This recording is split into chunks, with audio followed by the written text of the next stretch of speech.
guys! Today I'm going to review the Call Me Mr. Tibbs. The last time Virgil Tibbs had a day like this was in the heat of the night. They call me Mr. Tibbs.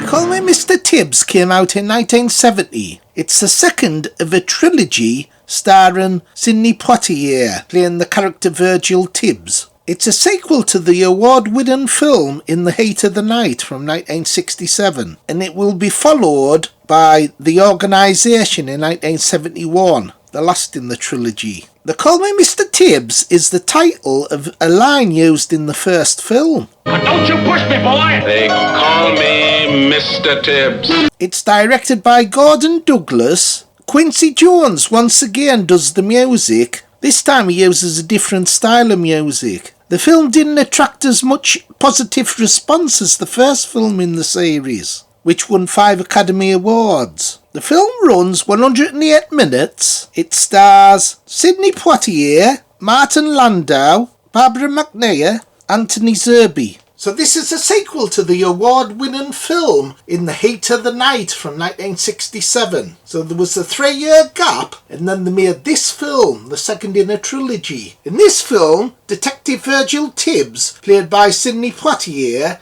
must solve the murder of a prostitute. The last person to witness the victim is his friend, played by Martin Landau, who's a preacher and an activist. Despite his loyalty, Tibbs must investigate whether or not his friend murdered the prostitute. This time the film's set in the city, San Francisco, whereas the first film it was a rural small town in Philadelphia. We also get to see Tibbs' family. You see his wife, who's also in the next film, The Organisation, so there's a good bit of continuity between them two films. And you also see his 2 children, a young boy and a young girl. However, the trouble with this film is you can't help but compare it to the first film. And it is a mixed bag of good things and bad things. Sidney Poitier still gives a good solid performance in this film.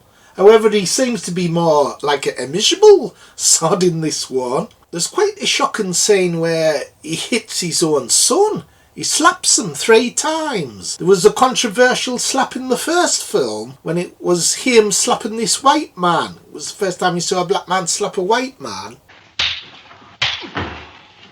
And in this film, he's slapping his son.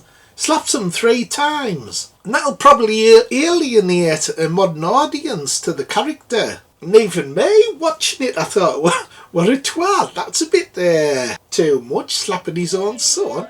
I don't care if you hit me. Pick it up. Please, pick it up.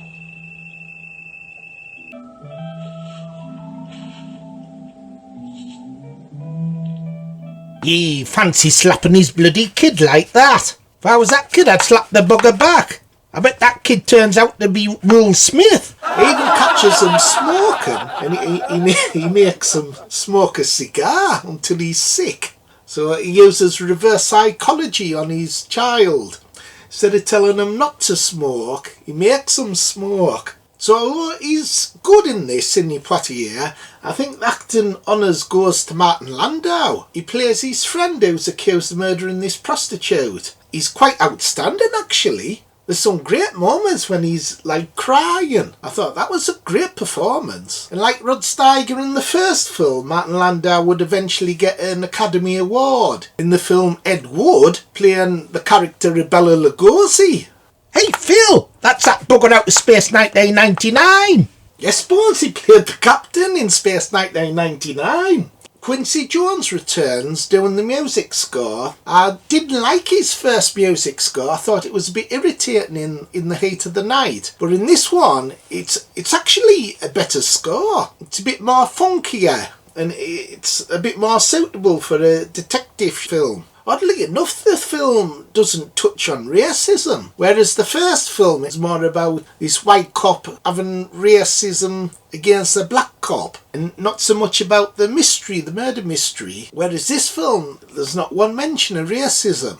It's more about the plot. And I won't get into spoilers. The plot does have lots of good twists. I especially like the ending. That was surprising. Wasn't what I expected. There's also a good car chase. A chase where he's actually running.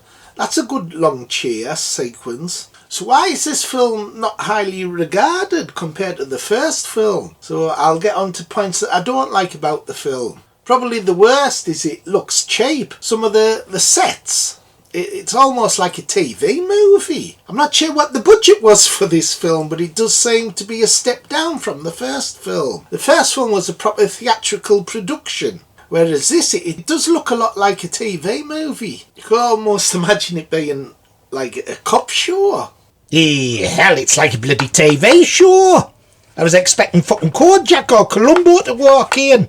Is it a film or a fucking cop show? Which is quite ironic because there was a successful TV show based on In the Heat of the Night from the 80s to the 90s. Another thing is Rod Steiger's not in this film, and he made such a big impression in the first film he actually won an Academy Award for his performance. And although Martin Landau was still good, he's not a patch on Rod Steiger's performance in the first film. And it's surprising that this film doesn't once deal with racism, where it was a major topic in the first film. And another thing about this film is it could have done with a few more action sequences. It is a bit slow in places. And I was disappointed that when I watched this sequel, I was expecting something a bit more along the Dirty Harry lines. Just having a black cop instead of a white cop.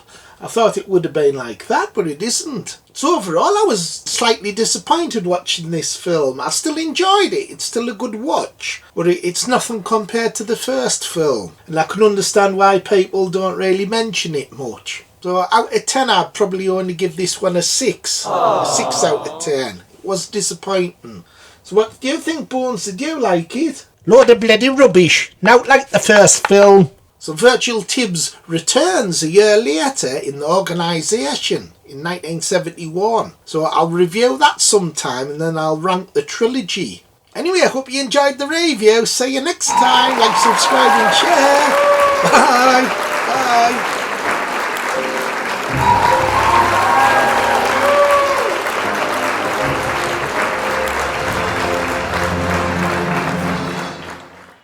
Don't make me hit you.